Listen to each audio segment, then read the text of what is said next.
আমি আপনাদের কাছে ভালোবাসা দিয়ে সারাটা জীবন আপনাদের সাথে কাটাইতে চাই। আপনাদের সুখের দিনে না হয় দুঃখের দিনের সাথী হতে চাই। আমাকে যদি এমপি বানায় তাহলে বিএনপির ভারপ্রাপ্ত চেয়ারম্যান জনাব তারেক রহমান সাহেবের কাছে বলে ওনার সহযোগিতা নিয়ে আমি আপনাদের এই মন্দিরটার এই রাস্তাটা করতে চাই। এটা আমার দিলের কথা। আমি এমপি না হলেও আমার নিজের সামর্থ্য যতটুকু আছে ততটুকু চিন্তা করে এই মার দিকে তাকিয়ে এই রাস্তা এবং এই মন্দিরের দিকে আমার সবার দৃষ্টি থাকে। আমি সর্বোচ্চ চেষ্টা করি।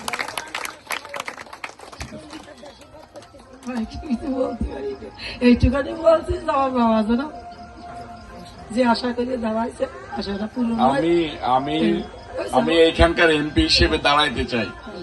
আপনাদের দোয়া ছাড়া তো আমি কিছুই করতে পারবো না। আপনি কি চান যে আমি দাঁড়াবো নাকি দাঁড়াবো না?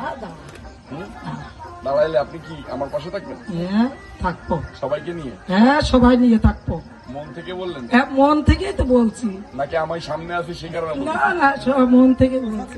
এখন যেমন আমরা পুজোটা বিএনপি নতুন ক্ষমতায় আসবে একটা পরিবেশ তৈরি হচ্ছে, আপনাকে চাচ্ছি এখন ধন্যবাদ জানাচ্ছি এবং সুষ্ঠুভাবে আমরা পুজোটা পাঠাতে পার করে দিচ্ছে। আবার তো ভবিষ্যতে আবার এরকম পার করতে পারি পুজোটা। আপনারা পাশে থাকবেন শান্তিপূর্ণভাবে, এটাই আমি চাই। সবার পক্ষ থেকে তারেক রহমান ও বেগম খালেদা জিয়াকে ধন্যবাদ জানাই। আর আমরা এখন যেমন শান্তিতে আছি ভবিষ্যতেও এরকম শান্তি থাকতে চাই।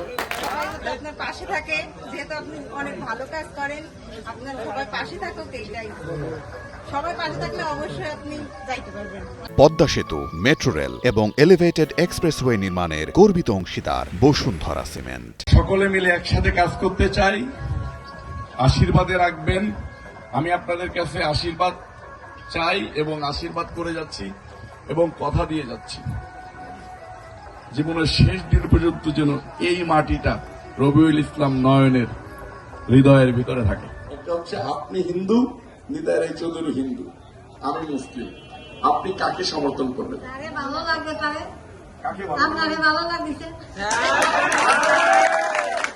আমি চিন্তা করছি যে আমার সৃষ্টিকর্তা আমার হায়াত নির্ধারণ করে রাখছে, যেদিন আমার মৃত্যু হবে সেদিন হয়ে যাবে।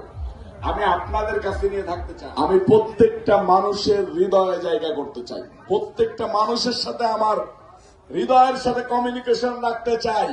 তাহলেই আমি রাজনীতি করব, না হলে আমি করব না।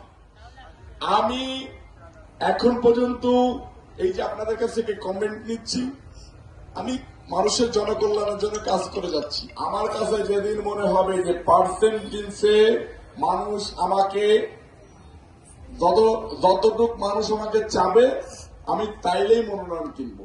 আর যদি দেখি যে না মানুষ আমাকে চায় না, ইয়াং জেনারেশন সহ আমার মা বোনরা আমাকে চায় না, তাহলে আমি মনোনয়ন চাইব না। কারণ যে নেতার জনপ্রিয়তা নাই সেই নেতার কি রাজনীতি করা উচিত না। জোর করে কোনো কিছু হয় না। জোর করে ভালোবাসা আদায় করা যায় না। যাই, আমি চাই আপনাদের ভালোবাসা। আমি আপনাদের কাছে ভালোবাসা দিয়ে সারাটা জীবন আপনাদের সাথে কাটাইতে চাই। আপনাদের সুখের দিনে না হয় দুঃখের দিনের সাথী হতে চাই। আপনারা আমাকে এই সুযোগ দিবেন? যদি দেন তাহলে আমি মনোনয়ন কিনবো, না হলে কিনবো না। আমার জানি না সৃষ্টিকর্তা আমাকে আপনাদের জনপ্রতিনিধি করবে কিনা, আপনাদের খাদেম করবে কিনা। আমি এমপি হই না হই, প্রত্যেকটা পূজায় আমি এই মন্দিরে দাওয়াত নিতে চাই।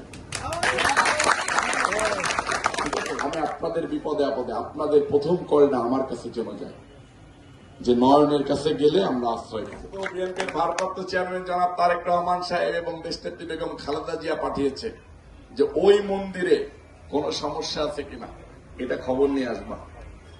রবিউল ইসলাম নয়ন, এটা তোমার ভাই, ঠিক আছে? বিপদে আপদে আগে কাকে ডাকবা? ভাইকে ডাকবা। আপনার ভাইয়ের নাম কি? বিপদে আপদে কাকে ডাকবেন? নয়ন ভাইকে ডাকবেন।